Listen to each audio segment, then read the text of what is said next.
Hi, hi, welcome everyone. This is the World Land Bridge Show. This is the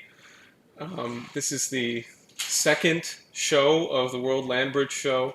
I'm Daniel Burke on the LaRouche Organization Facebook and YouTube Live, and I think that our chat thing is working. Yeah, so your chats should be showing up on the screen, presumably only through YouTube. But anyway, I'm glad we got that working. So we're doing this show every week, Monday at 8 p.m. and 8 p.m. Eastern. And the mission of the show is to actually really to involve more and more people. Last week we had the excellent presentation from Frank Shih, who went through the LaRouche plan for a new international economic architecture. And today I'm going to be joined again by Dewey, better known as Pestamine, and I'll also be joined hopefully by one other person who's been working with us.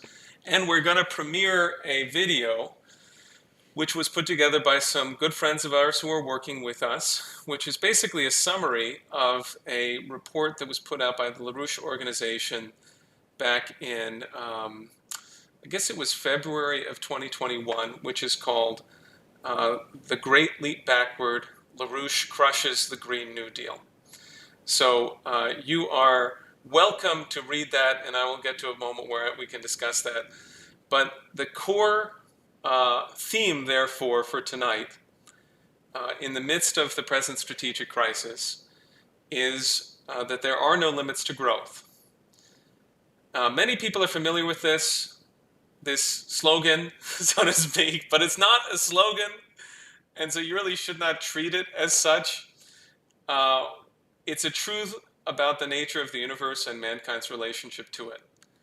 And Lyndon LaRouche wrote a seminal work in 1983, There Are No Limits to Growth, that's the title of it, in which he developed in a way that is remarkably beautiful. I mean, absolutely beautiful. How it is that the true nature of the human species and the nature of human physical economics as against the intentions of a zero-growth Malthusian elite or oligarchy, financial oligarchy, especially run out of the City of London and Wall Street, as against their intentions of depopulation, of crushing mankind and treating man as less than nothing. In fact, the true nature of man is incredibly, impossibly, transcendently uplifted.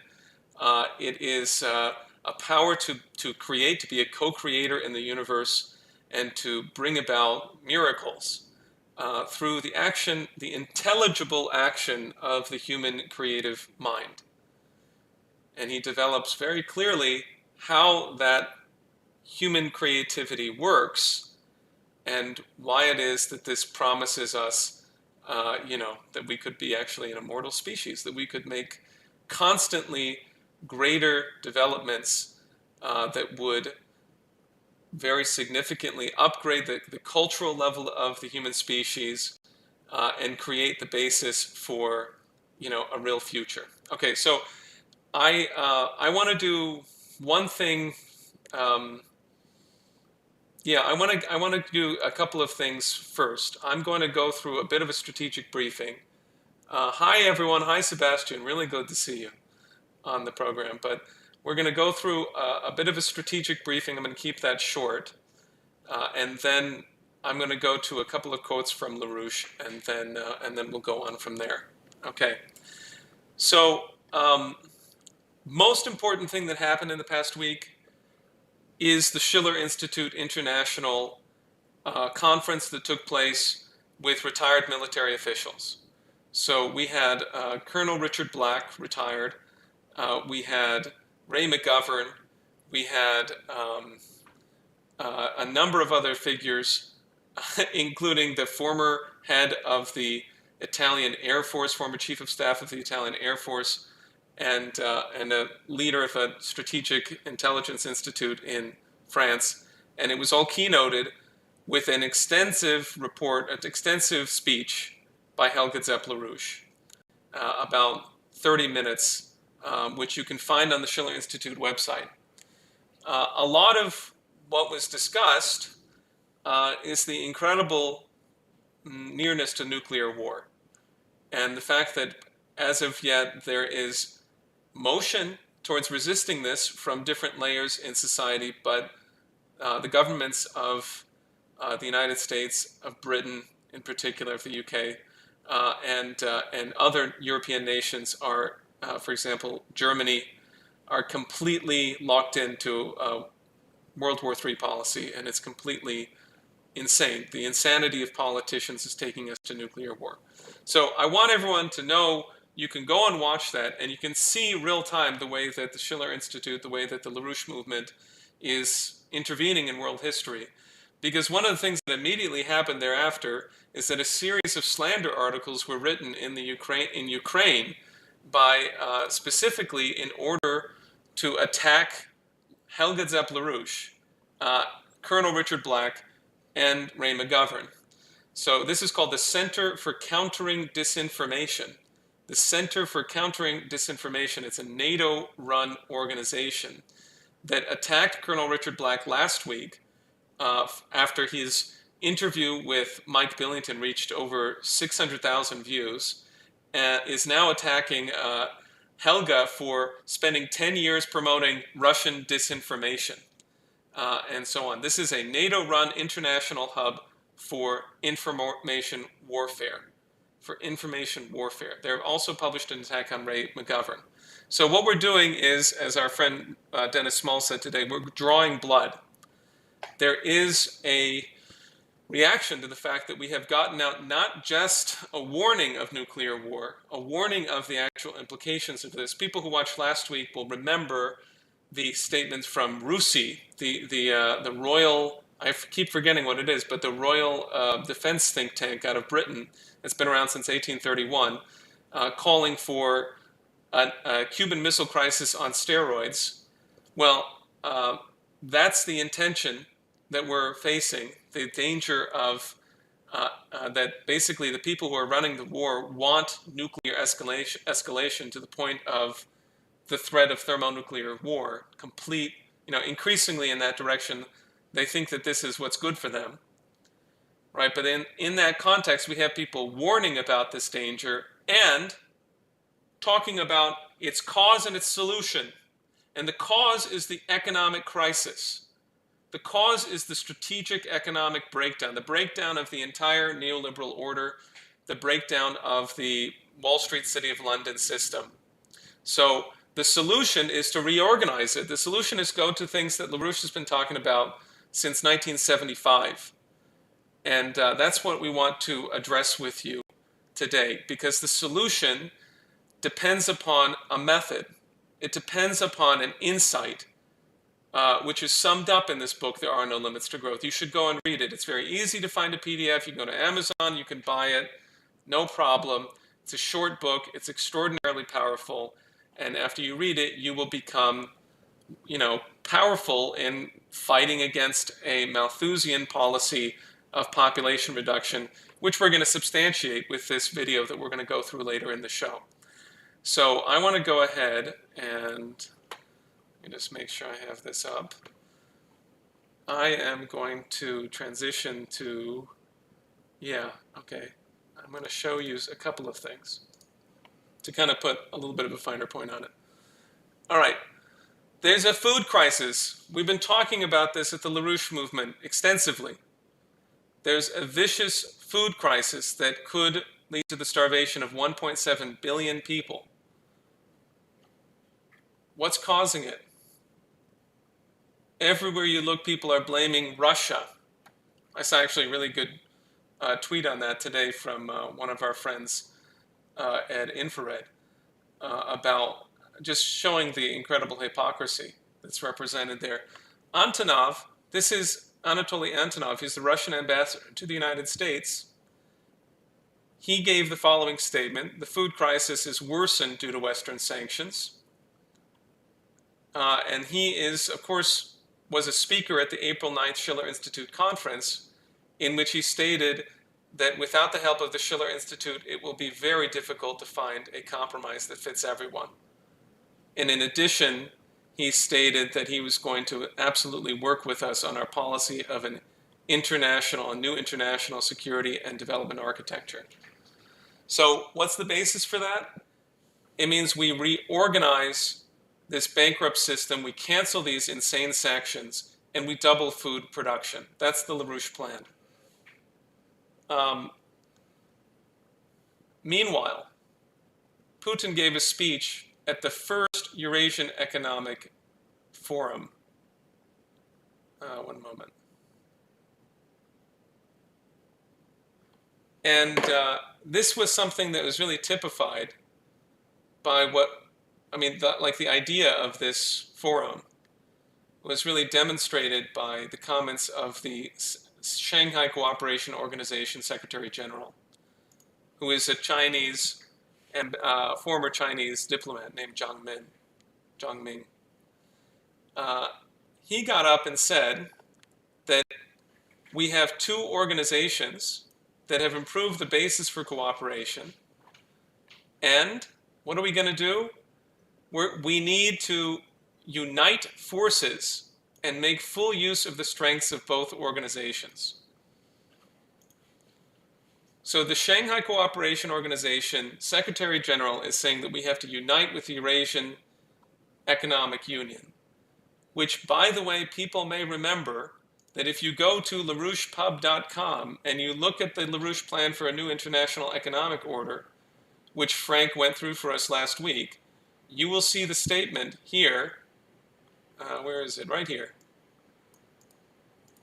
That our view is that Russia, India, and China are strongly positioned in terms of physical economy to establish a regional bloc which operates either outside or in parallel to the existing IMF system. That's going to be done by the Belt and Road Initiative and the Eurasian Economic Union working together, as well as it's stated later on in this article, the Shanghai Cooperation Organization. So what we already have happening, here we go, the Shanghai Cooperation Organization working together. We already have major motion in the direction of the proposals that the LaRouche movement has made. And that's the No Limits to Growth faction. That's the faction that says We can't put up with this system anymore. We better reorganize it. We better cancel this policy. We're not going to accept it anymore. And they want to go towards a new era, and they're moving very quickly. A crucial element was also seen at the African Union, where there was an extraordinary humanitarian summit over the past several days, in which the basic focus is on the real dangers that we're facing. The chairperson, the AU Commission chairperson, Muhammad, said that 113 million Africans need urgent humanitarian assistance this year. 48 million refugees, asylum seekers, internally displaced people. 15 particularly hard-hit nations require urgent aid, with climate shocks and conflicts causing humanitarian needs to increase exponentially. And, specifically, they are rejecting the outlook. They're not going along with the treatment of Russia, right? They're not going along with that. Imagine this. May 25th is celebrated as Africa Day. Observes the 1963 founding of the Organization of African Unity, which was renamed the African Union by Gaddafi in 2002.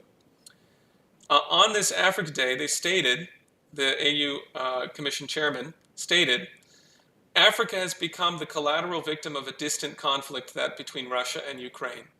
By profoundly upsetting the fragile global geopolitical and geostrategic balance, it has also cast a harsh light on the structural fragility of our economies.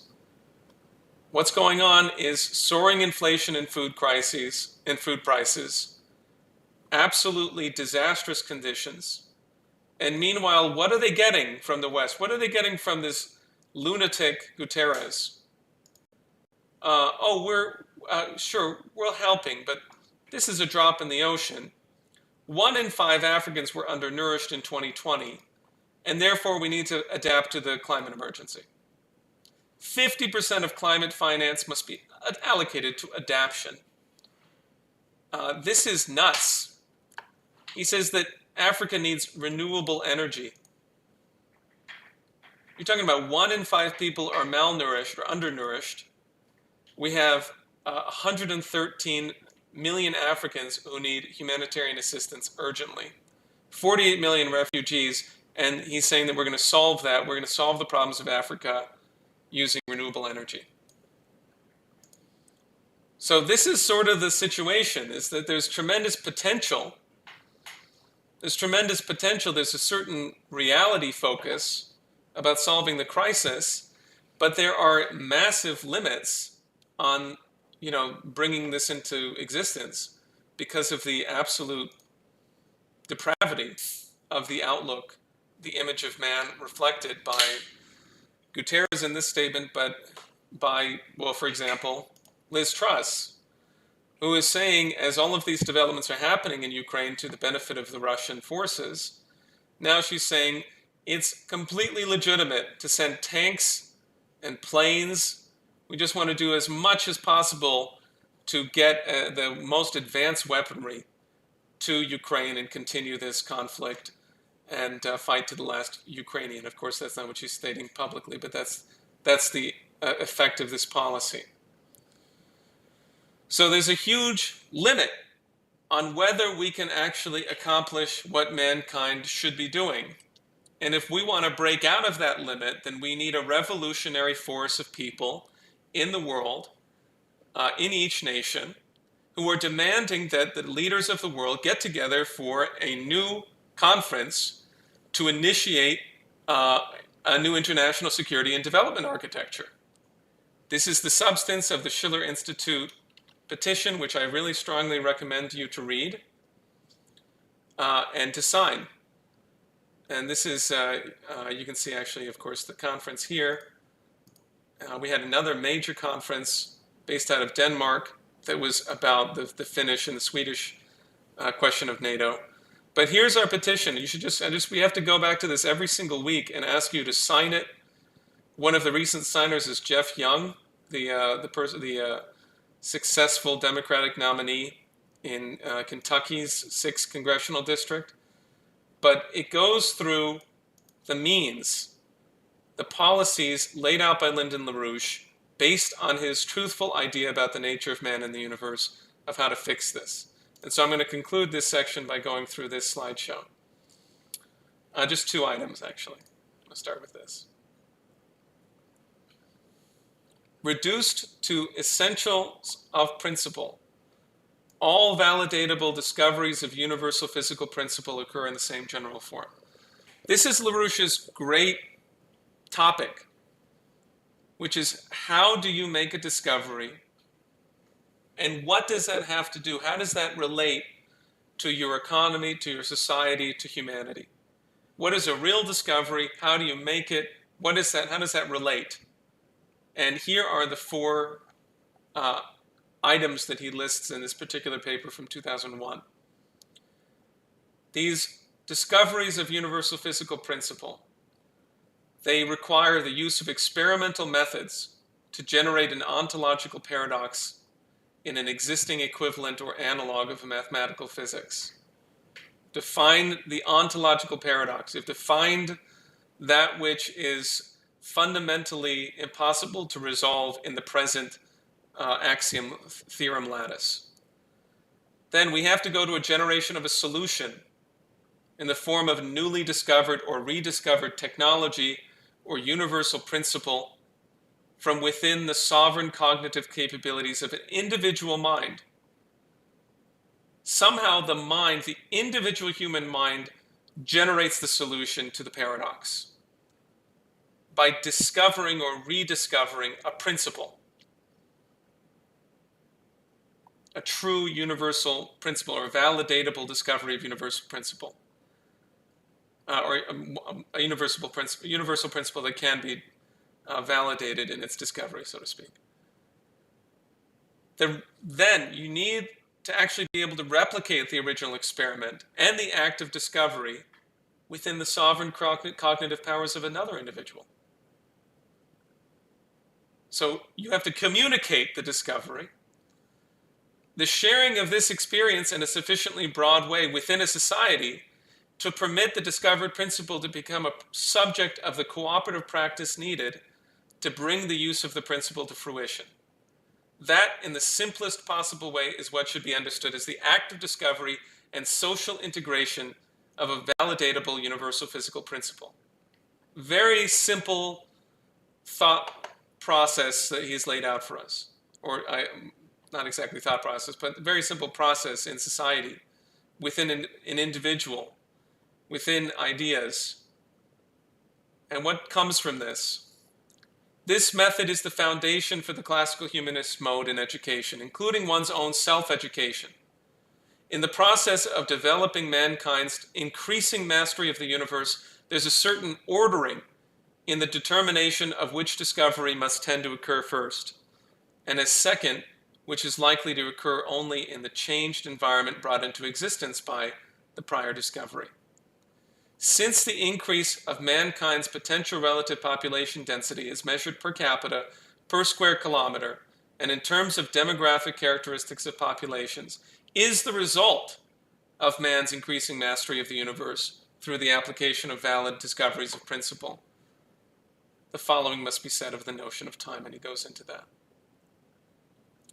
But the thing I'm going to focus on here is this notion right here,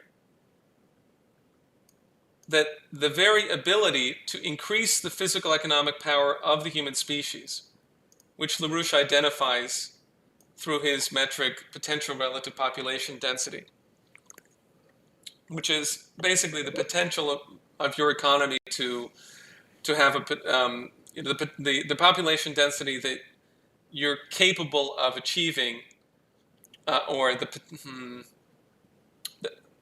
you're capable of achieving a power in your economy that would be able to support a certain level of people. You don't necessarily have to be supporting that level of people, but you create an increase in the potential relative population density. Relative just meaning relative to the particular territory that you're talking about, because different sections of your territory will differ in their habitability and so forth. But it's an idea that you're not measuring anything in this outrageous, idiotic idea of money, of monetarism. That has nothing to do with what's going on in the economy. What's going on is that there's a certain physical power, a physical economic power per capita, per square kilometer in your economy to uplift your people to a higher standard of living in a greater potential population density. The goal is not necessarily that you're trying to achieve the highest population density, but you want to have the highest potential population density. You want to be capable of supporting the absolute greatest number of people that you can per capita, or rather per square kilometer. That comes from man's increasing mastery of the universe through the application of valid discoveries of principle, which he already discussed, comes through this process. It comes through the human individual mind dealing with an ontological paradox, generating a solution, and then communicating that, and then that being shared. The experience that's being shared is the experience of the discovery. It's not merely, the sort of the formula that results from the discovery. It is the discovery process itself. You want other people to go through that. You want them to come to the idea, to the principle in that way, because the principle is not going to be contained in the words that you use to address, to try to formulate your solution to the paradox. It's not in the words. It's in the action of the mind. And so you try to cause that experience of this action of the mind we call discovery to be shared by others, that then you can bring the use of that principle to fruition. You can go to your economy, you can go to the productive capabilities of your economy, and you can improve them by applying the discovery and by integrating integrating the discovery into society, giving people the means to make that breakthrough. So why am I focused on this? What is the issue here? That process, the source of the breakthroughs, the source of the advancement in the physical power per square kilometer of humanity is the individual human mind. So you are the reason that there are no limits to growth. You are, right? You are. Every human being that is born, that's the reason there are no limits to growth. Because their minds operate this way, because they can make this kind of advancement, because they can make this kind of passionate commitment, agape, to humanity, and then that's what you can do to change the universe and to rescue humanity from Malthusian lunacy. So that's why there are no limits to growth. It's because of you. And I want to therefore really invite you once more, read the full book. This is not from that book. This is from 2001, but I thought it was to the point. And it's not just to read the book.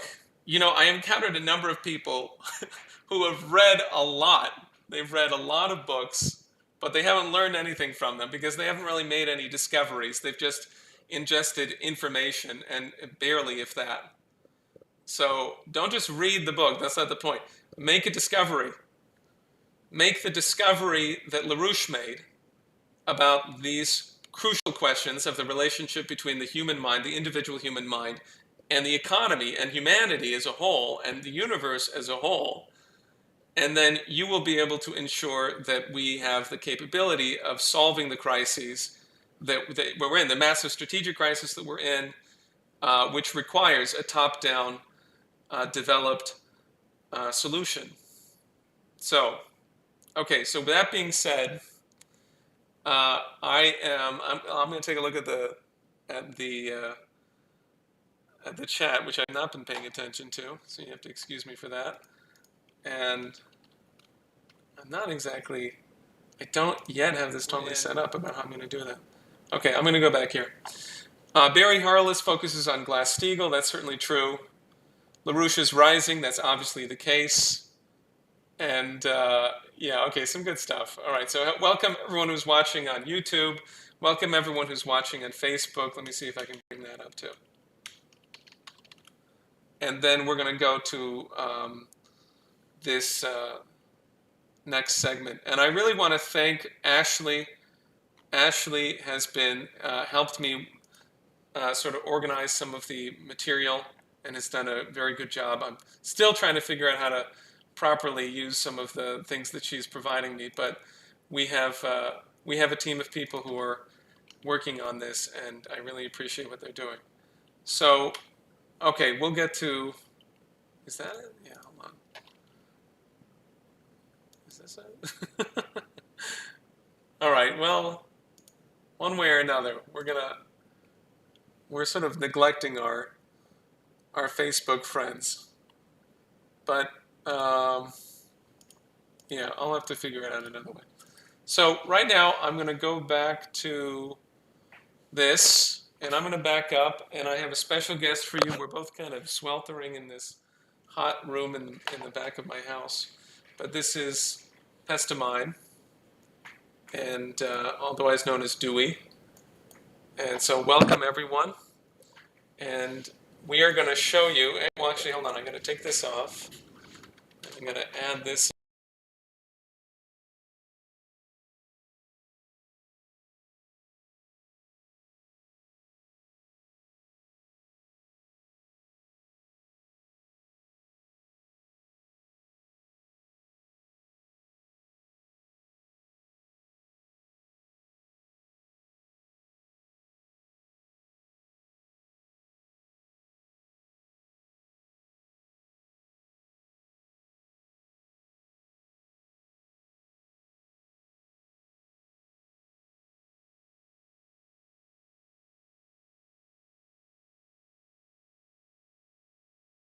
There.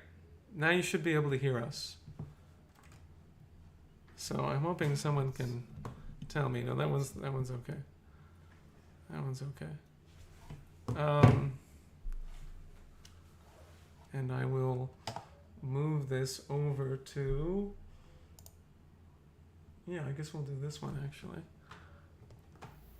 Okay. While the Green New Deal is widely regarded as the brainchild of AOC and American progressives, it was actually developed in Britain by Prince Charles and his policy networks nearly a decade beforehand. Tony Juniper and Jonathan Porritt are two extremely influential figures who shaped the Green New Deal. Times of London crowned Juniper Prince Charles's Green Champion, and he spearheaded the effort to have the UK adopt the Climate Change Act. Porritt was a founding member and director of the UK Green Party, and has recently become president. This is a video that was made by a friend of ours, by a couple of friends of ours, good friends of ours, who have been working with us. And I'm going to make this work. Okay, there's that. There's the video. I'm going to start it over. And I'm going to make sure that we can hear it. How do I know if we can hear it? Maybe this has to be up.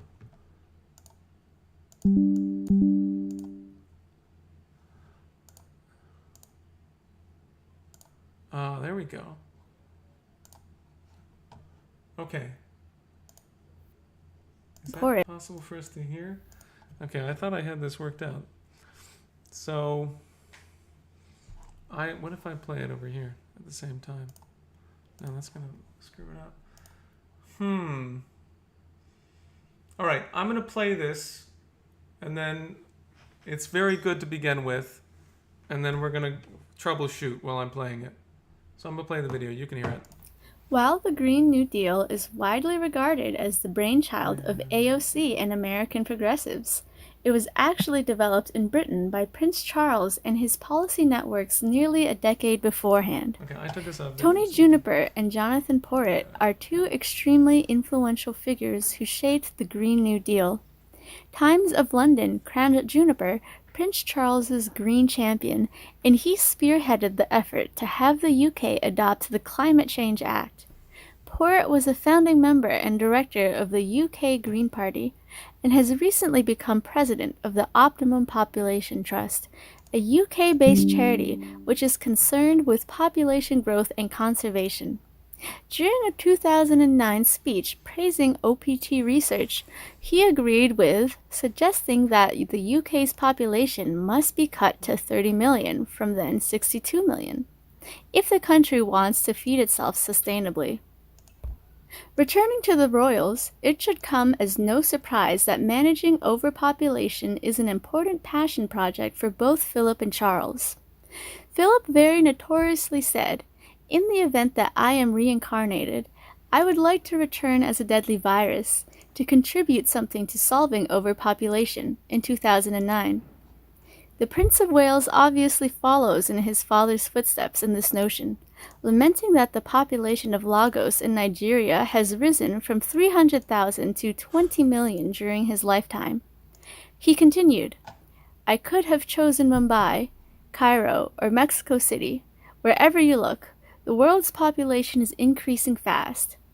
He said the Earth could not sustain us all, particularly in developing sector, if a vast population is consuming natural resources at Western levels. The royals continued their efforts at population management by holding a transformative summit in Rio in 1992. During the event, Prince Charles and Bernhard linked the issue of climate change to the rising levels of CO2 emissions, and therefore emphasized that decarbonizing the world economy is an essential step in saving nature. Many famous people, politicians, firms, businessmen, NGOs, and academics attended the event and displayed willingness to work alongside the royalty and to form a sophisticated architecture. Let us examine some of the ways they work on accomplishing this goal. BlackRock is a company whose name is thrown around frequently, but whose magnitude of influence often goes ignored. For most people, their entanglement with government finance remains somewhat mysterious. Officially, BlackRock is recognized as an asset management firm, which fought hard to secure this title in order to artificially distinguish itself from banks and to avoid the burden of regulations they would otherwise suffer. BlackRock's held assets amount to $165 billion, represented in shares in 17,000 companies and firms around the globe, as well as other assets, which is a somewhat small number relative to the 300,100 billion assets owned by the largest U.S. banks, but they stand out in the particular manner in which they conduct their investments. The firm's infamy skyrocketed following the financial crash of 2008, when it became almost impossible to separate fantasy monopoly money from real assets. In a joint venture with Google, and armed with 6,000 sophisticated supercomputers, algorithms, intelligence networks, and an army of 2,000 mathematicians and IT specialists, BlackRock helped clean up this mess by keeping track of over 30,000 investments, amounting to $18 trillion, or about 8% of the globe's total assets.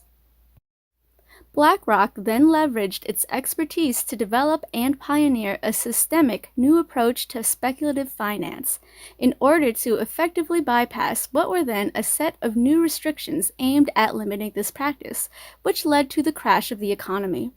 BlackRock championed the method now known as high-frequency trading, which privileges the input of computer algorithms to trading, therefore shifting the focus from actively traded mutual bonds, meaning traded by humans, to passively managed exchange-traded funds that work by tracking a stable basket of values with the help of AIs, therefore bringing small but steady returns to investors that are high in volume.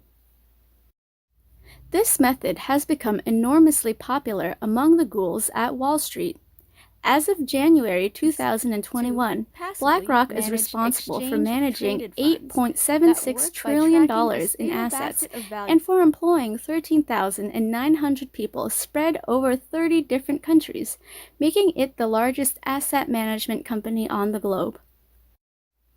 Its main clientele incorporates many of the most powerful investors worldwide, which gave the firm the unique privilege of acquiring considerable political capital.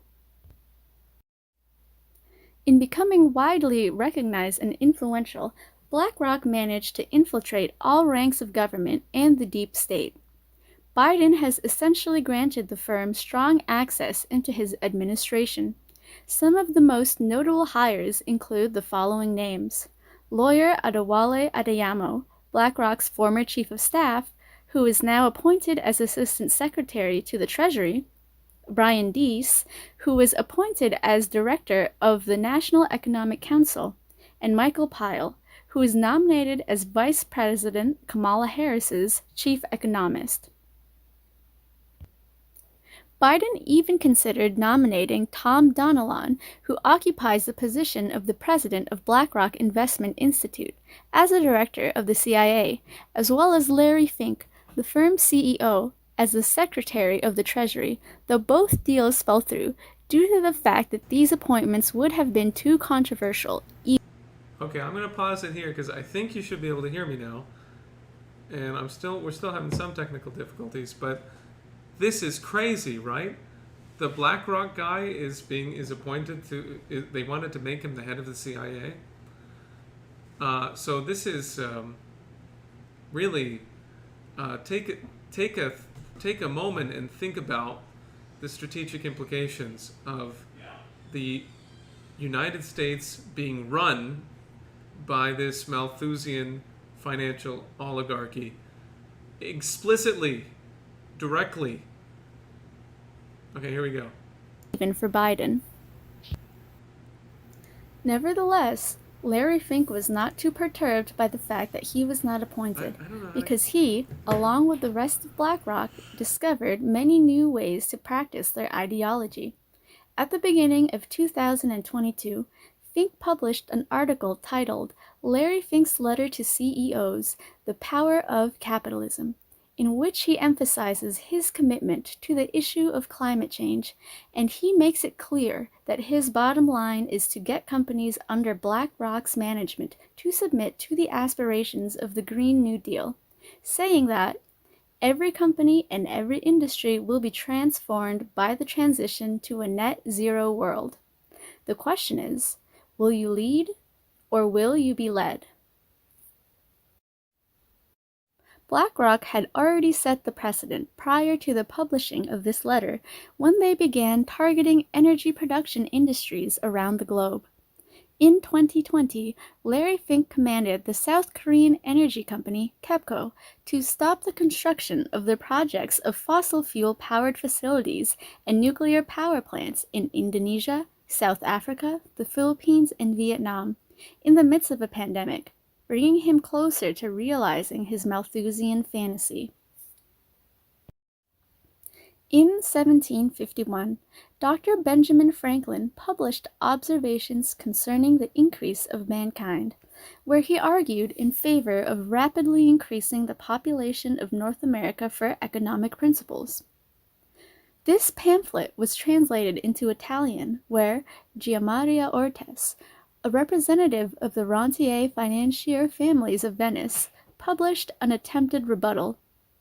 Thomas Malthus, a graduate of Oxford University's Divinity School, plagiarized and published Ortes's work as Essay on the Principles of Population in 1798. This pamphlet was translated into Italian. This publication was sponsored by his employer, a representative the British Prime Minister William Pitt the Younger.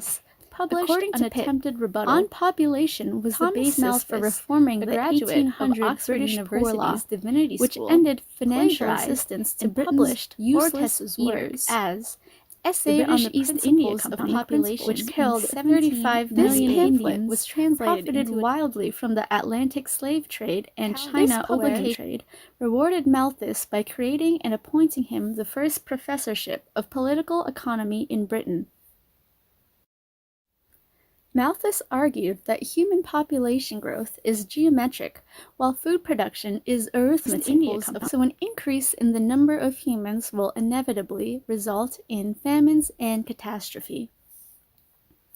The power of population is so superior to the power of the earth to produce subsistence for man that premature death must in some shape or other visit the human race. The vices of mankind are active and able ministers of depopulation. They are the precursors in the great army of destruction, and often finish the dreadful work themselves. But should they fail in this war of extermination, sickly seasons, epidemics, pestilence, and plague advance in terrific array, and sweep off their thousands and tens of thousands. Should success still be incomplete, gigantic, inevitable famine stalks in the rear, and with one mighty blow levels the population with the food of the world. The popularity of Malthusianism and its effects on the past 3 centuries of policy is apprehensible by understanding the connection between British political economy, Malthus's ideas, the African slave trade, and China opium trade. These were pursuits of profit, by means of which these planners and their descendants might become wealthier and more powerful. The descendants of the British East India Company and its American agents are the force behind Neo-Malthusianism today. Last February, Her Majesty's Royal Institute of International Affairs published Food System Impacts on Diversity Loss: 3 Levers for Food System Transformation in Support of Nature, a paper that lays out a strategy to systematically reduce food production and consumption worldwide. The methods this research proposes bears a striking resemblance to projects for curtailing and banning fossil fuels.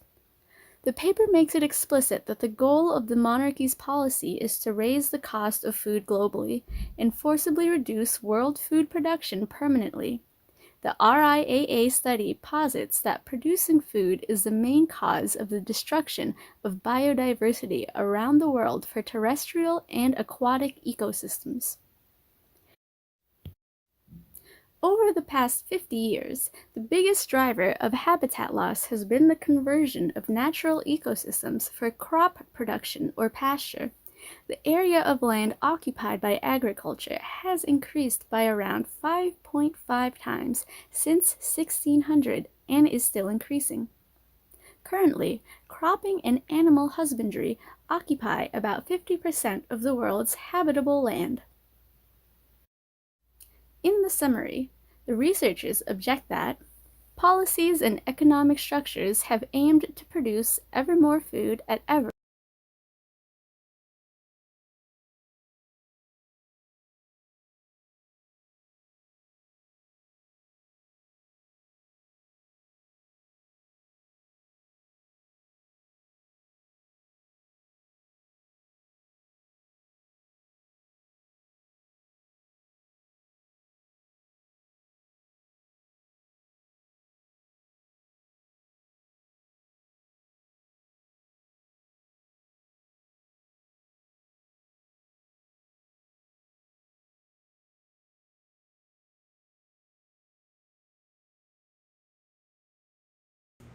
Oh, great. Okay. Well, more technical problems. I'm just going to play it, okay, so that I don't have to go through more technical issues. So watch the whole thing. It's going to go for another 10 minutes or so.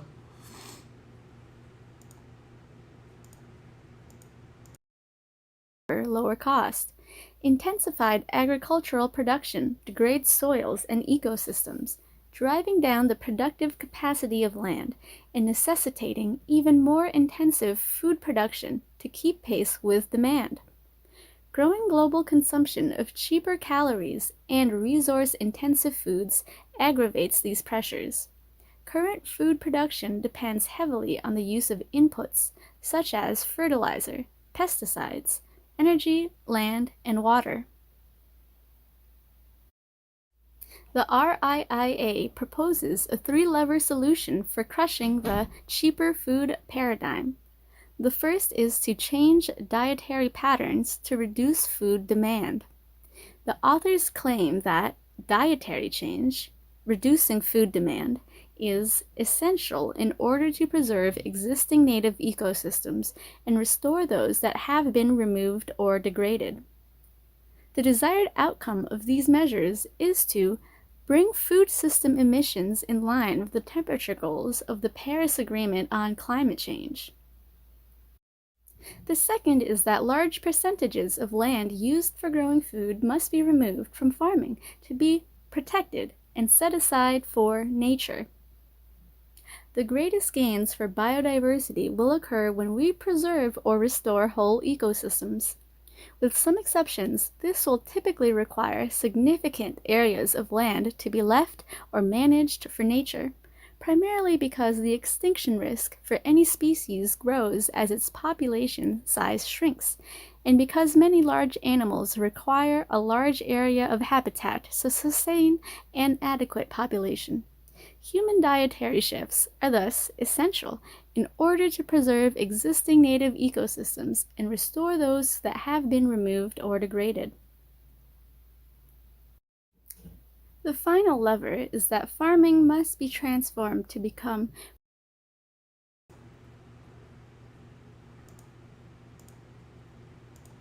Okay, so what they want is a dietary shift where you die. That's the goal, right? A dietary shift meaning the elimination of food production for human beings.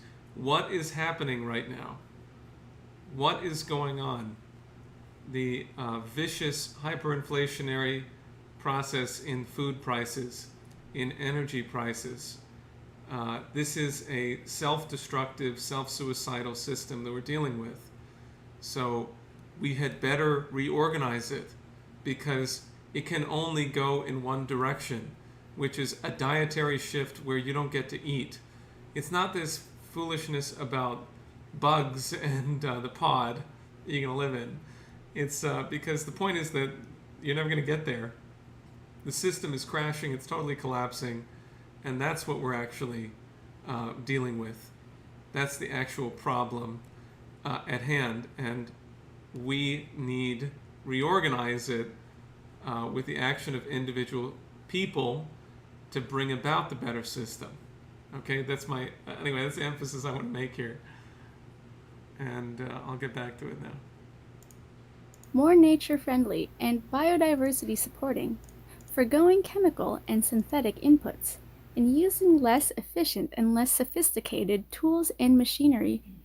The authors add, since the practices imply breaking out of the many lock-ins associated with today's system, including land tenure models, the sunk costs of large farm machinery, and the nature of dominant supply chains, adoption remains limited to date. Since most of humanity will never voluntarily accept such policies, global guidelines in policy areas such as responsible investment, dietary change, and nature-based climate change mitigation solutions are required.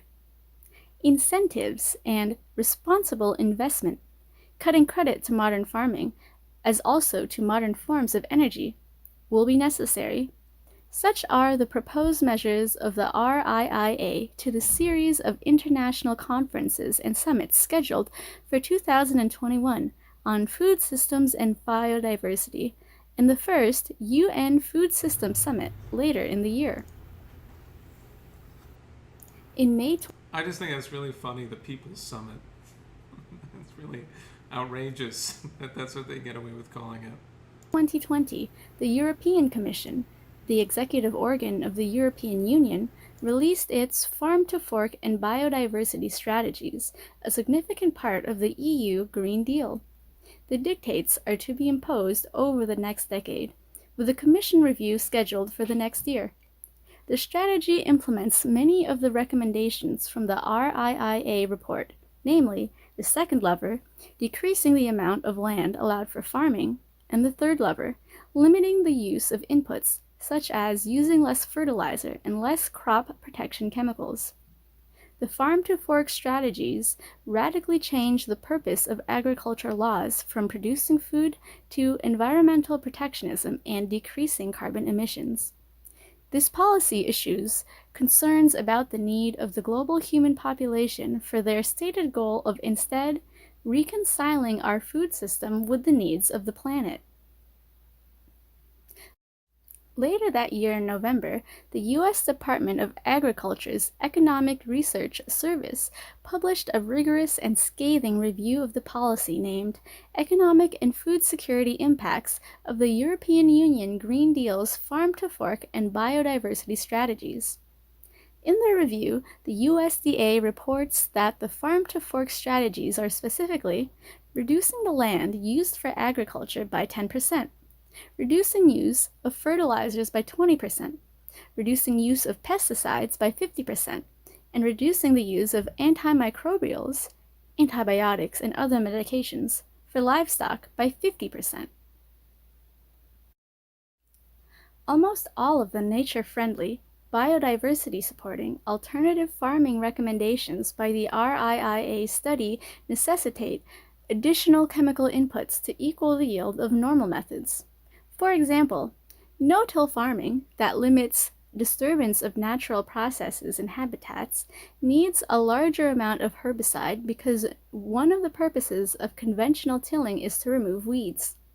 No-till farming also uses more fertilizers than normal tilling because nitrogen being trapped in the crop residue reduces crop yield. To promote these strategies in tandem is a recipe for a collapse in food production. The USDA report states that when the strategies are adopted at the global level, the number of food insecure people increases to 185 million. The increase in food insecurity is spread across all regions, but Africa, 80 million, and other Asia, 72 million, continue to be the most impacted. This is because they could experience the largest increase in commodity prices and the largest GDP declines. The Malthusian death cult of the American, British, and EU elites disguises itself in popular discourse under the banner of addressing the climate change issue. The mythologization of this phenomenon is intentionally deployed as a tool to get young people used to accepting a tale of looming doom and gloom from the beginning of their childhoods, where huge masses of the population around the globe are expected to die due to the aggressions of mankind against nature. But this simple narrative does not exhaust the wealth of scientific research that dispels the role of man in playing a significant part in contributing to climate change. On the contrary, it can be rigorously demonstrated that climate is driven by long-range astronomical cycles, which is part of the standard progression of an ice age. However, in typical deep-state psychological warfare custom, the mere declaration of this fact has been made grounds for ridicule and stigmatization. What is instead regarded as the chief contributor for climate change is the man-made increases in the emissions of CO2 and other greenhouse gases. This prescription has played a decisive role in shaping political economy across the globe. Let us examine the example of California, which has implemented Green Deal policies far more extensively than anywhere else in the United States. In 2006, the Global Warming Solutions Act mandated that California would cut CO2 emissions to just 20% of the 1990 level by 2050. Another promise was to completely eliminate the use of coal and to bar coal power from being imported into the state. These mandates have been accomplished, but the alternative wind farms, solar farms, and natural gas turbine plants have proved to be extremely unreliable. In 2019, California's electric power generation dropped by 2.7%, while interruptible power sources rose from 55% to 57% of total rated capacity. The goal is to reach 100% by 2045. Nuclear power plants used to have a combined capacity of 12 gigawatts. Today, this has decreased to 2.4 gigawatts and will be completely eliminated in 2024.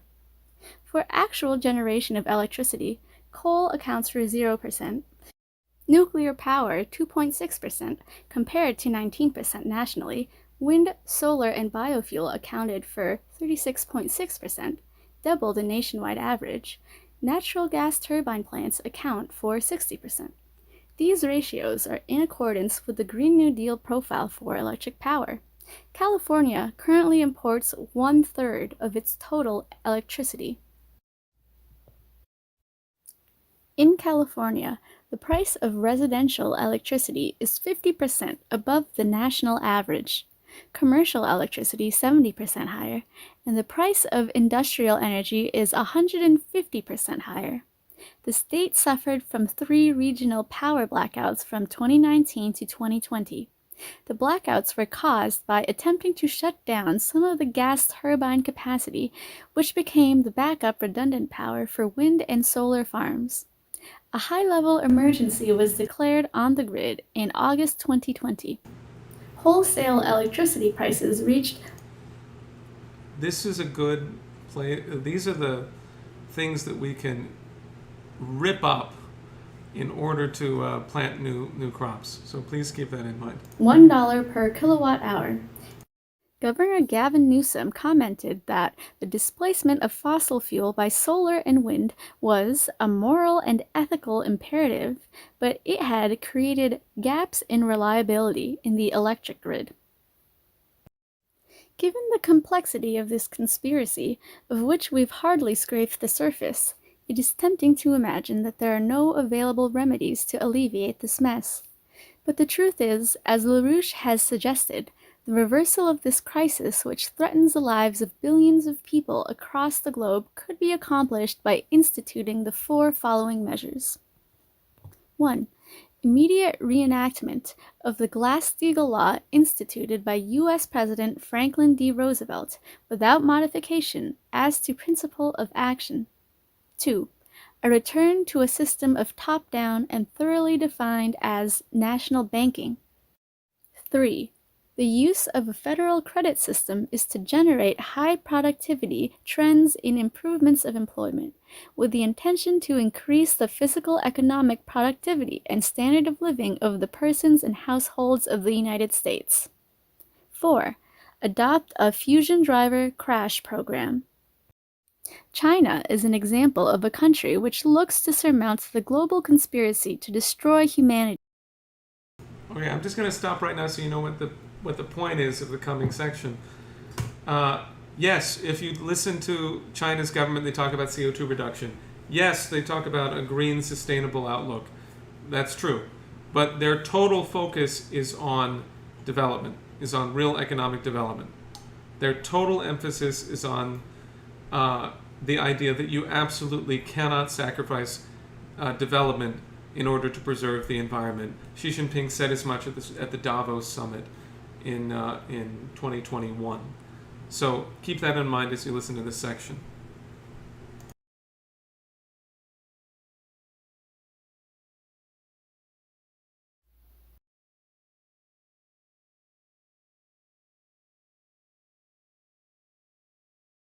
To usher in an era of a green way of development and life, as President Xi Jinping calls it.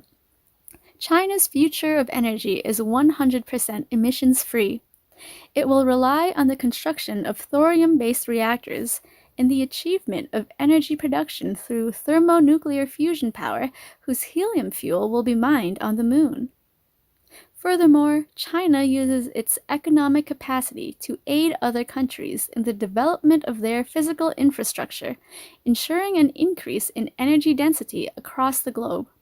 China has already constructed a domestic total of 49 fission nuclear power plants and is currently working alongside Argentina, South Africa, Kenya, Sudan, Armenia, and Egypt to build 19 more of them. It is clear from China's perspective, the aim for carbon neutrality, which the country aims to achieve for itself by the year of 2060, does not come at the expense of the human population. On the contrary, their efforts are founded on bolstering the state of humanity, on lifting people out of disease and poverty, and on setting the stage for a future of peace, stability, and space exploration.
Okay, so we're just like really amateurish with our audio right now, with what we're doing. But thank you for staying with us, those of you who did.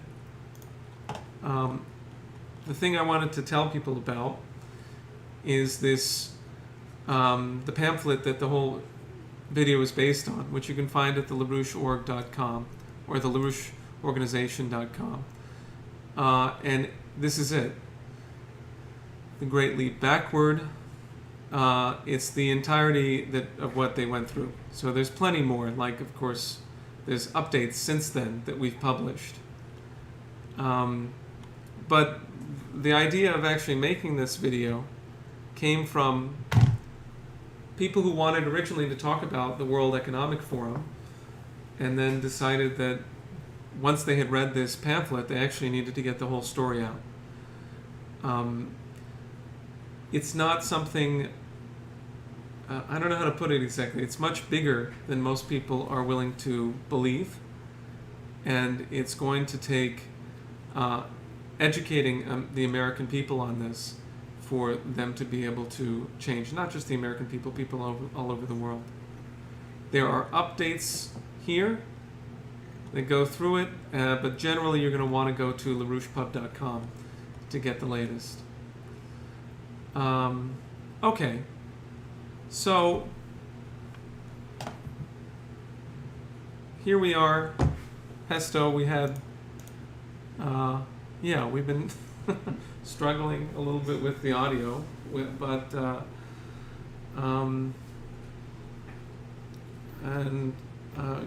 guess I just want to know what you think and figure out if people can deal with the crisis in the large.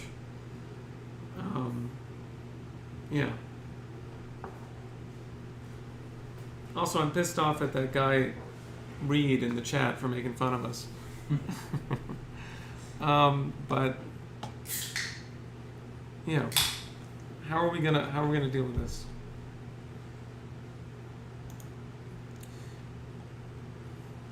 I guess my hope is that people will actually read that, will take up the material that was used to produce that video, and will go to all of the people in, especially these youth organizations that communist, socialist, and otherwise, who are aware of the role of the British monarchy, aware of the role of the City of London, And I want to ask you to take this and get it out to more people all across the country, to figure out how to go beyond, the bounds that the groups that you're already interacting with, go beyond the sort of the left that people are dealing with, because the problem is that there are Malthusians on the right too, and it's a society problem. It's a problem all the way through, because as you can see from this presentation, it's top down. It's not about left and right. It's a society that is being prepared for Meghan Markle to be president, right? But it's really, we're going into fascist breakdown of the economy. People are not going to be able to live. It's happening all across the world. Therefore, pick up the idea that there are no limits to growth. Figure out the ways to bring this forward. And I think crucially, I guess I'll emphasize, go through the 4 laws. Actually, we just visited the Franklin Roosevelt Museum, a few of us, which is in New Hyde Park, New York, or Hyde Park, New York, excuse me. And what you find there,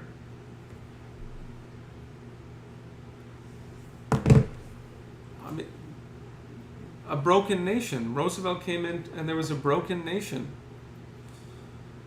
You had starvation, you had banking collapse, disastrous banking crash. What were they going to do? How were they going to change things? They needed Glass-Steagall. They needed to reorganize the worthless debt that was in the system. You had 25% unemployment, official unemployment. Yeah, okay, good. We have someone who's going to join us. They had 25% official unemployment. Completely disastrous. They had banking runs happening all throughout the country, failures, enormous failure of family farms. Enormous, which is the same thing we're dealing with today. And what did they do? They reorganized the economy. They brought in national banking as a principle through the Reconstruction Finance Corporation under Roosevelt. We went to Roosevelt's house, and at the top above his desk in his study, they had a picture. That's where Roosevelt kept a picture of Isaac Roosevelt, his great-great-grandfather, who was a collaborator of Alexander Hamilton. So that's the kind of policy that was brought to bear to lift people out of this incredible condition of crisis. My grandmother, she grew up during the Great Depression. She grew up in a boxcar.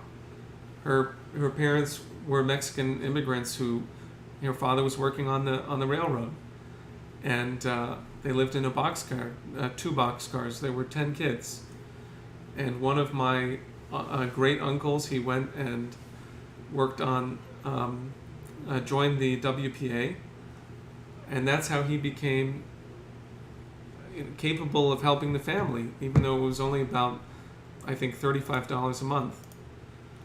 So that's our history, is that people didn't have any protections at that point. They didn't have any Social Security. They didn't have, a reason to believe that they could live. They were terribly demoralized. And, that's the kind of situation that we're dealing with today. You saw pictures of Hoovervilles, right? Hoovervilles across the United States, which was basically people living in shanties that they built out of leftover wood and stuff like that. And we even commented, look, today people don't even have wooden shanties. They just have tents. And they're all over. They're absolutely all over, especially California, where you have this intentional destruction of the economy. which is really, again, to return to my earlier point, it's a intentional shutdown of the potential relative population density. The physical economic capability, the physical means of surviving as a human species, as an economy, in order to improve conditions of life for the average person. Because it's true, at the same time, when people were saying and doomsaying about how American dream was gone forever and America was going to fall into complete desperation and poverty and starvation, at the same time, it was completely undeveloped. Roosevelt went and he built dams over all of the rivers, and he built the Tennessee Valley Authority. He electrified the country, he built the power lines that nobody was going to, and from then on, America became the greatest economy on earth.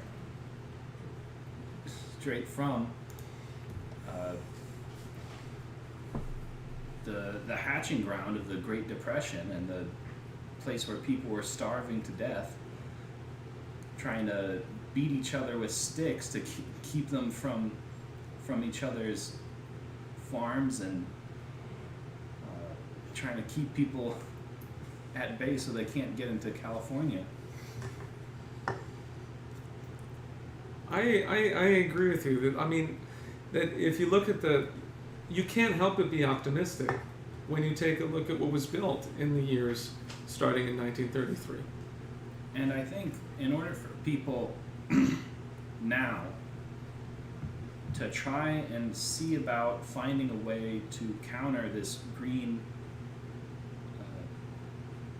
genocide plan that's being celebrated and obfuscated all around, at least here in America and probably the West broadly, what they call the West. It's important to attend all of the Schiller Institute youth conferences, because the people we hear from outside of where we are, people in what's called not the West, they hear about it, but they have different ways of viewing it, because they're the people who are expected to bear the greatest burden of this Green New Deal. They're expected to watch their neighbors wither away and die slowly and perish because of it. And so they have plans, and they have a way of communicating it to you that I think, if you live here in the West, it's very important to go and, in the context of these conferences, communicate with people from what they call, I don't know, the global South, the developing world. The developing world. All euphemisms for Yeah. nations that are being, choked to death. But when we go in those conferences and you see the plans, and they are very excited to talk about the role that countries like America can play in the development of the world physically, and in the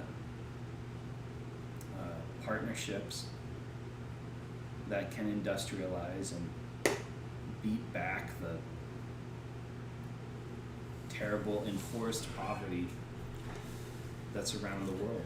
I mean, the best example is probably our sister movement in Yemen, where, in Yemen they're in the worst conditions you can imagine. If you can imagine bad conditions in the United States, and then you compare that to what's actually going on with, I think, a child dying every 10 minutes from malnutrition or from starvation in Yemen, it's nothing.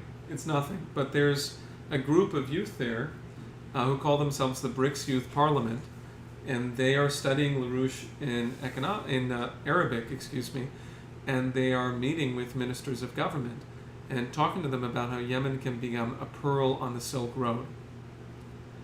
So there's this capability there, because they're looking at it from a different perspective than you are, right? They're like, there's not even a choice between, in a certain sense, there's less of a choice to be cynical or to be, to give in, because it is so apparent, the absolute need for leadership to deal with the physical conditions that people are living in. We're at the point here in the U.S. where there still is, it's still possible for such a large percentage of the population to ignore, to fool themselves, even to say like, well, the inflation is transitory, like they said at the Federal Reserve, and think that things are going wrong, but they're still not lifting themselves out of being apolitical. I mean, the thing that I can really share with people in terms of the actions that were taken in the U.S. that could change everything, I would really point to Diane Sayre's campaign for U.S. Senate. Diane is a long-time friend of mine, and Dewey and I both worked on her campaign in the petitioning period. She needed 45,000 valid signatures to get on the ballot for U.S. Senate in New York, as an independent.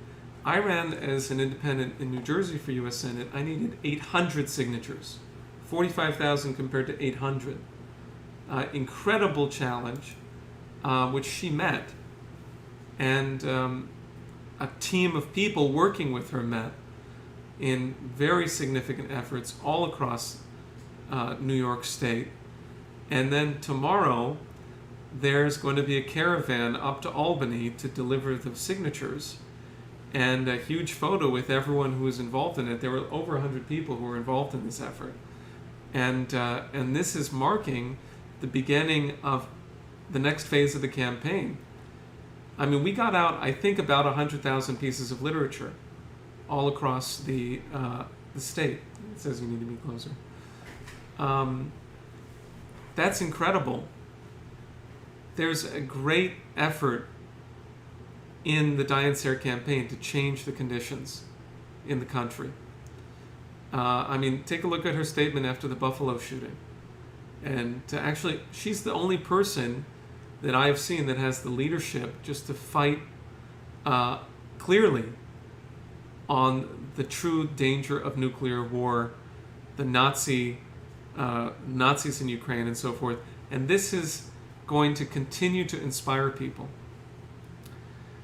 But let me switch gears for a moment.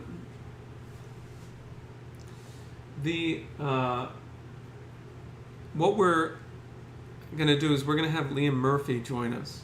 He's going to come on in about 10 minutes. And while he's coming on, before he comes on, I think it's time to... I have another kind of a video that I thought we could look at that goes through a liberal argument that Africa, about overpopulation so-called in Africa. And actually, yeah, there's another video that I hope our friend Joni Phoney can send to us to watch. Send the other video with Prince William to discuss. But we'll take a look at these. Then we'll have Liam on, and then, we'll see where we are after that. So, I'll put it right here. Now, this should work. Okay, take a look at what this kind of lunatic view is from a liberal discussing overpopulation in Africa. For most of our history, the human population grew slowly, until new discoveries brought us more food and made us live longer. In just 100 years, the human population quadrupled. This led to apocalyptic visions of an overcrowded Earth. But the population growth rate actually peaked in the 1960s. Since then, fertility rates have crashed as countries industrialize and develop. The world population is now expected to balance out at around 11 billion by the end of the century.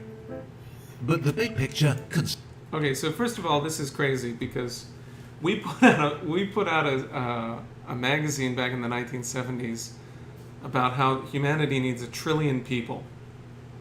So just ask yourself, why do they say we're going to stop at 11 billion? Implicitly, we are not going out into the galaxy. We're not going out into the solar system. We're not colonizing and industrializing the moon and Mars. Right? That's the message here. And furthermore, you get the whole premise of the video here.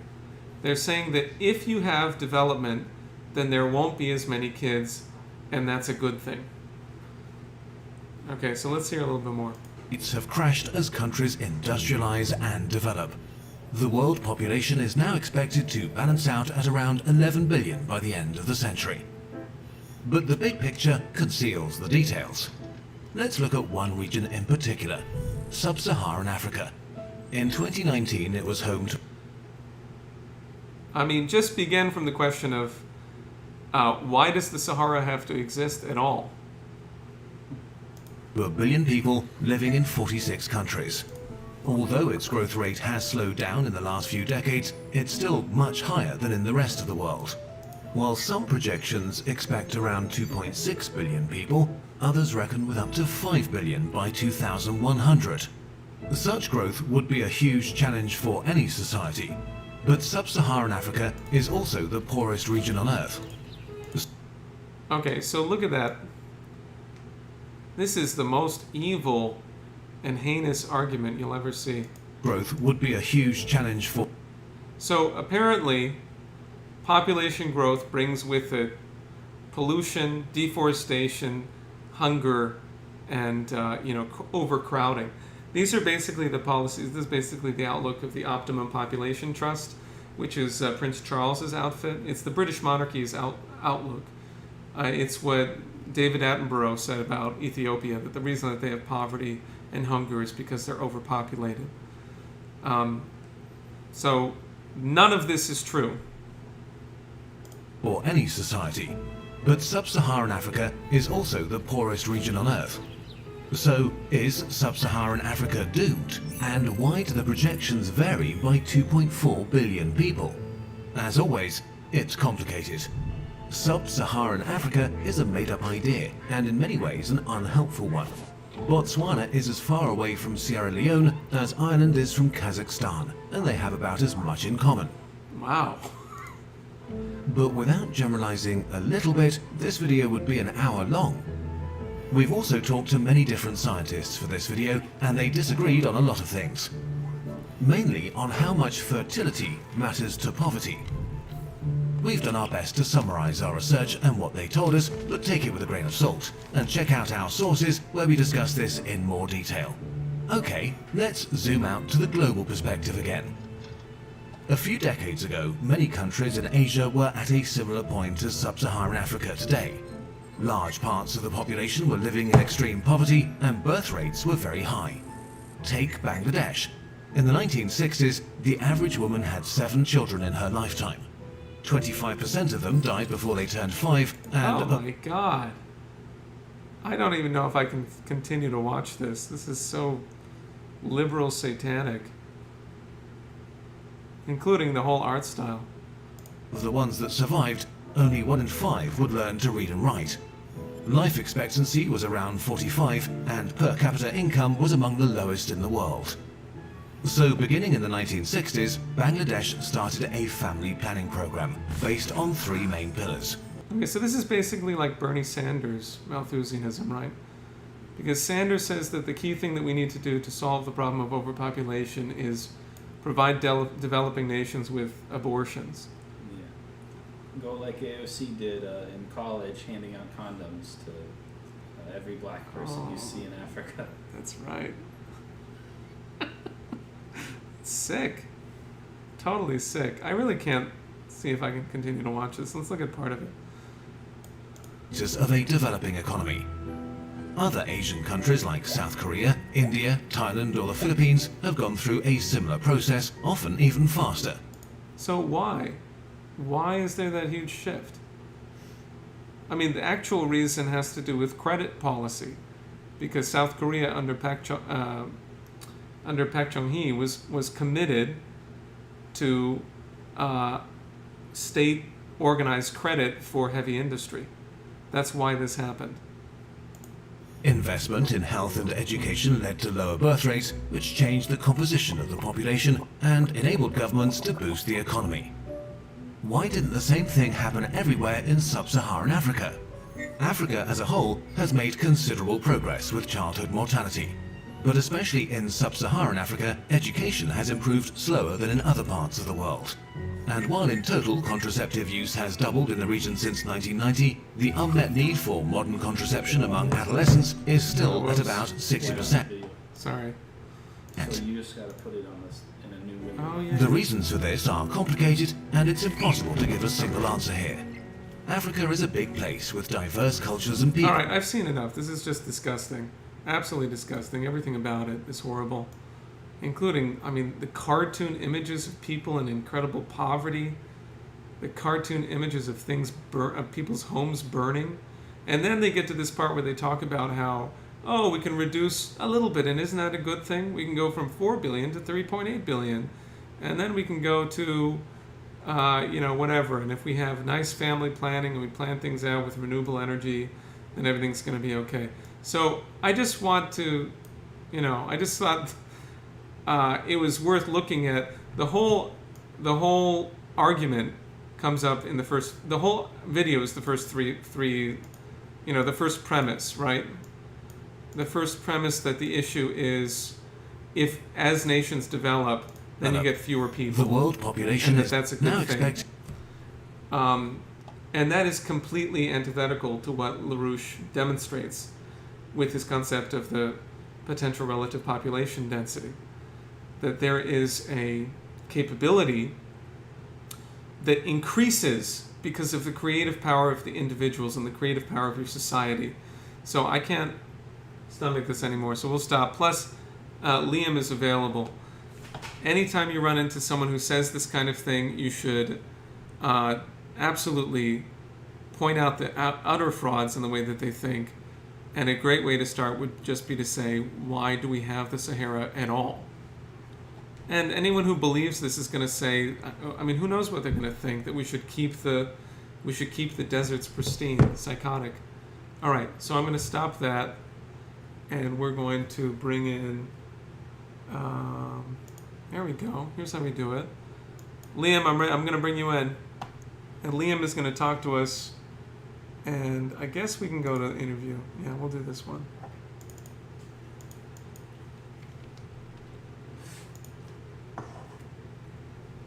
Okay, is that working? Yeah.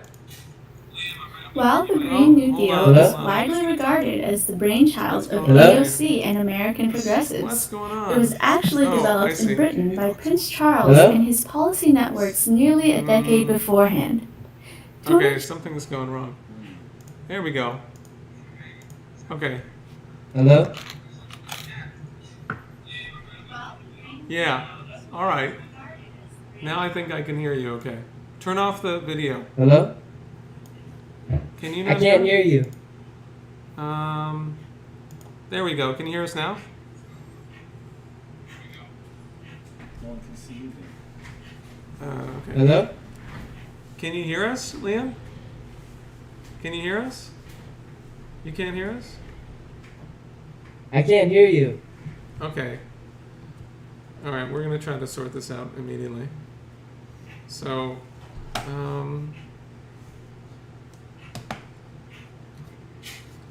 know we've got our mic working. We I don't- can't hear you. No. No.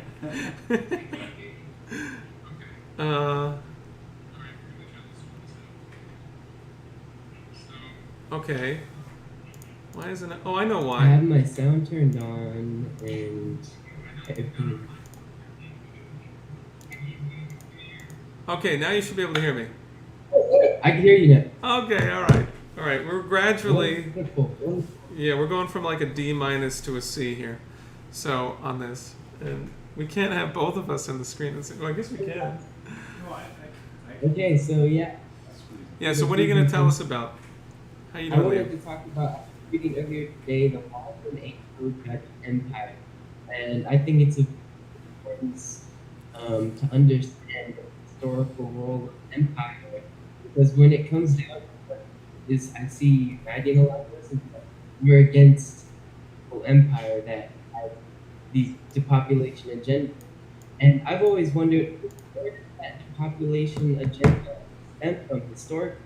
Yeah. And so this book, which is written by Robert Ingram, based on his Larouchian analysis, tracks uh, the, the idea of empire back to the Venetians and their empire, empire versus the idea of Commonwealth. And it's very interesting to realize that there can be different ideas, and it's about intent. One idea is a different view of humanity as a versus humanity, something that's created by the hand in universe around it. And he talks about what we were talking about, population density. Hold up. Humans, when they're elevated, Hold up a quick moment, Liam, because your audio is only okay, and it's sort of coming in and out, and that seems to be Okay. something on your side, because I don't think that has to do with us. So check your mic, make sure it's available. It's like, doing all right, and then I don't know, slow down and speak clearly, and that should work. Give it a shot. I don't know what I can. No, it's already better. So maybe getting closer to the microphone. But I'm going to bring this up on the screen so people can see what you're talking about.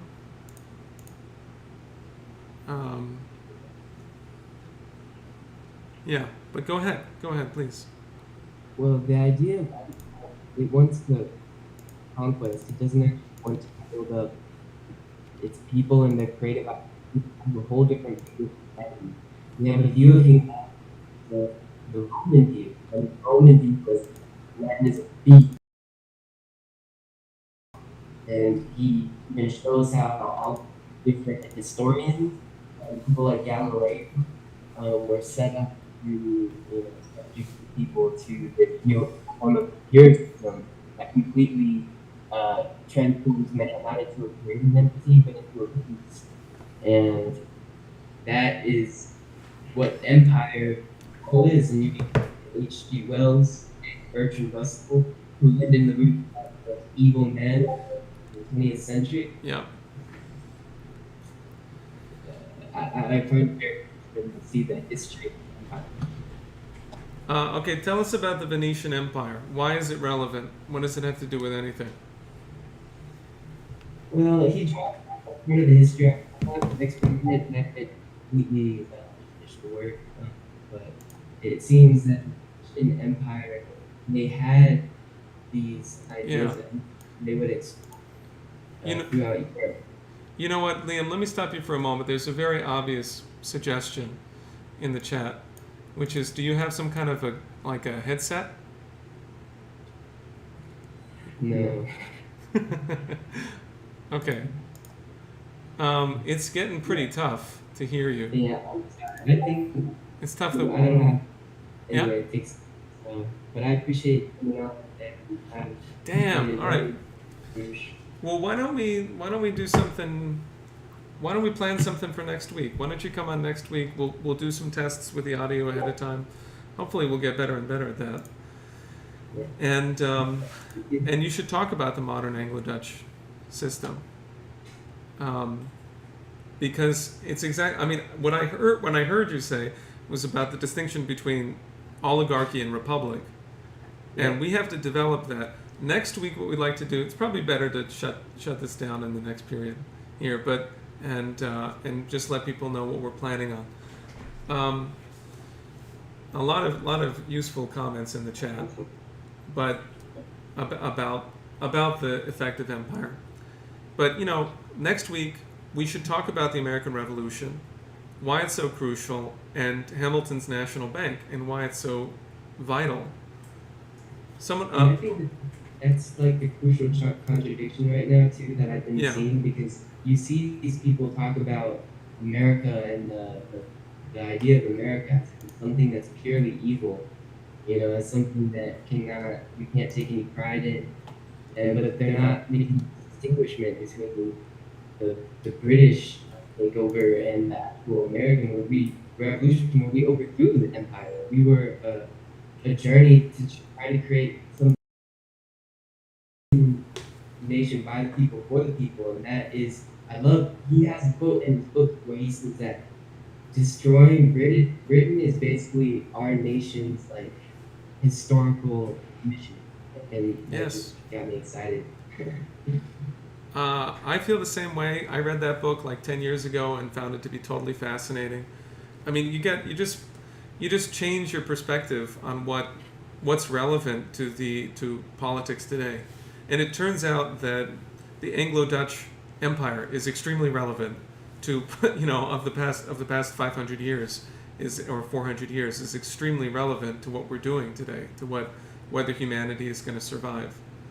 But it has to do with this mission that you're referring to, which people don't know, including a lot of our friends who are increasingly trying to be supportive of the United States. They don't really know what the mission was and what the system, how it functioned. So, but I really thank you for jumping on last minute here. Okay, let's. Thank you. Yeah. And stick with me for a moment. We'll let me review some of the comments in the chat, and then we can close out, and we'll do a lot more testing on the audio between now and next week. But nevertheless, for a second show, I'm gonna ask for even continued patience from people, and then and we'll keep improving. It's clear that our message is right, is the right one. So we just need to get better at presenting it. But Sebastian Acosta, who's a friend of mine, he says in the elections for president of Colombia, they're finally starting to talk about the potential of the region becoming a world food pantry. It would be great if you can talk about it.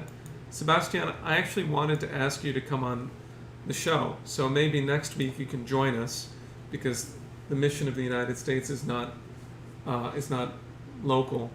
I think what might work really well next week is if we just have a ton of guests. So I want to make sure, Liam, that you come on. We're going to try to get a few other people who would be interesting, maybe even people running for office, and we're going to talk primarily about the true mission of the United States. Ziva says our economy is currently blended with the EU. I don't know what economy you're talking about.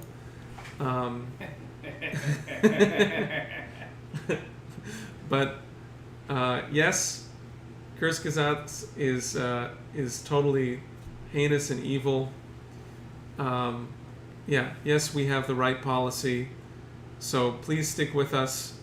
Come back next week and join.